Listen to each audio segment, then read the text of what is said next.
एक दिन पहले जिस घर में खुशी का माहौल था, आज उसी परिवार की न केवल खुशियां लूट गई, बल्कि परिवार के लोग पुलिस के सामने खड़े हैं।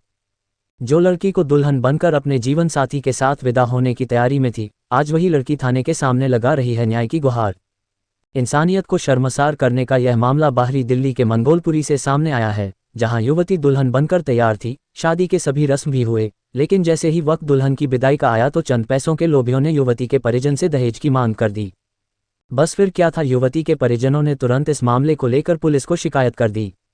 नतीजतन परिजन और रिश्तेदार न्याय की उम्मीद में मंगोलपुरी थाने पहुंच गए, जहां उन्होंने न्याय की मांग कर हंगामा भी किया। दरअसल परिजनों का आरोप है कि बीते 5 दिसंबर की रात को हिंदू रीति रिवाज के अनुसार देवली से बारात आई और शादी की सभी रस्म अदायगी की गई। जैसे ही विदाई का समय आया तो दहेज के लोभियों ने एक महंगी कार, नकदी और ज्वेलरी की मांग रख दी। परिजनों ने आरोप लगाया कि एक और जहां दूल्हे के घरवालों ने दहेज की मांग रखी, उस पर तुर्रा ये कि परिजनों ने पुलिस पर भी लीपापोती करने के आरोप लगाए। इसी का परिणाम रहा है कि परिजनों ने कुछ देर के लिए सड़क को भी जाम कर दिया। हालांकि समय रहते पुलिस ने हंगामे को शांत कराया और परिजनों को सड़क से हटाया।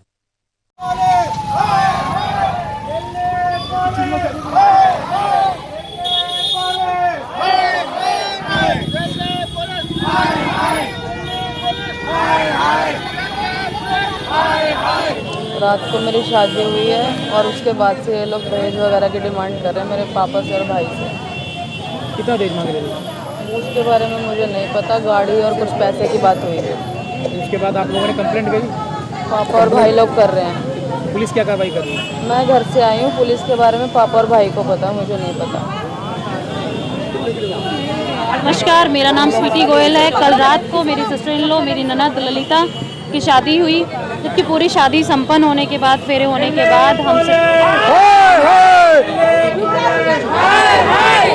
हमसे कल रात 12 बजे के आसपास से ही विभिन्न तरीके की डिमांड की जा रही हैं, जिसमें हमसे सोने की डिमांड की जा रही है, कैश की डिमांड, 4 व्हीलर की डिमांड, जिसमें कि हमने अपना जितना हम कर सकते थे उतना हम लोग ऑलरेडी कर चुके हैं। उसके बाद हमें परेशान किया जा रहा है और साथ ही साथ ये बोला जा रहा है कि हम इस लड़की के बस शादी हो जाने दें, शादी हो जाने के बाद हम कुछ भी कर सकते हैं, इस लड़की को जला सकते हैं, मार सकते हैं, एसिड डाल सकते हैं और अन्य विभिन्न तरीके के जो भी एक्टिविटीज़, जो भी गंदी एक्टिविटीज़ हो सकती हैं वो हम लोग कर सकते हैं। पुलिस में तो शिकायत की, पुलिस कोई एक्शन नहीं ले रही है, इसीलिए हम लोग यहाँ पर बहुत सारे लोग, करीब सैकड़ों लोग एकत्रित हुए हैं। पुलिस का कहना है कि आप लोग अगर डर है, आपको कोई भी डर है उस लड़के से, उसके माँ से, उसकी बहन से, फिर भी अपनी लड़की को आगे भेज दीजिए। क्या आप लोग ये बता सकते हैं, अगर उस पुलिस वाले की जगह उसकी हमारी ननद की जगह उसकी बेटी होती, हमारी बेटी की जगह उसकी बेटी होती, क्या वो अपनी बेटी को उसी काल कोठरी में सड़ने के लिए, मरने के लिए, जलने के लिए भेजता?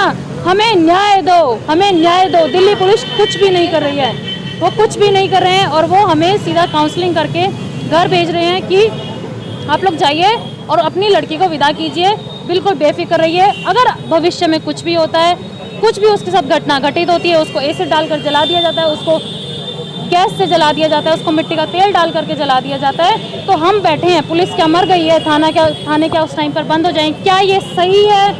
क्या ये सही है? आप लोग ही बताइए, क्या ये सही है? ये लोग हमसे करीब 15 लाख की गाड़ी की डिमांड कर रहे हैं, सोने की डिमांड कर रहे हैं, सोने की ज्वेलरी की डिमांड और कैश की डिमांड कर रहे हैं। शादी हो चुकी है? इनकी शादी लगभग, शादी के जो रस्में होती है वो शादी पूरी होने के बाद घर से लड़की की विदाई की रस्म नहीं हुई है। बाकी ये सारी चीज़ पर हमारी तरफ से इनकी कोई शादी नहीं हुई है, हम इस शादी को किसी भी तरीके से मान्य नहीं मानते हैं। मेरा नाम जवाहरलाल जी, क्या हुआ आपकी बेटी के साथ? मेरी बेटी की रात को शादी हुई है, तो शादी फेरे होने के बाद में लड़का और लड़के की अम्मा डिमांड कर रही है 15 लाख रुपए की। 15 लाख रुपए की हमें 4 व्हीलर चाहिए और 10 तोले कम से कम तो सोना चाहिए। अब हमारे पास तो सोना भी नहीं है, तो गाड़ी भी नहीं है, क्या करेंगे बताइए? शादी की सारी रस्में पूरी हो गई है। शिकायत हमने रखी है तो पुलिस सुनवाई नहीं कर रही है हमारी। पुलिस क्या कह रही है? पुलिस हमारी सुनवाई नहीं कर रही है कोई भी। वो कह रही है कुछ नहीं होगा, ये नहीं होगा, वो नहीं होगा, कचहरी जाना पड़ेगा, कोर्ट में जाना पड़ेगा, ये करना पड़ेगा, कुछ नहीं हो सकता, हम कुछ नहीं कर सकते। सुबह से हम यहाँ पे पड़े हुए और हमारे को आश्वासन दे रखा है कि भाई अभी हम इनसे बात करते हैं, दूसरी पार्टी से बात करके बताते हैं कोई कुछ नहीं बताया।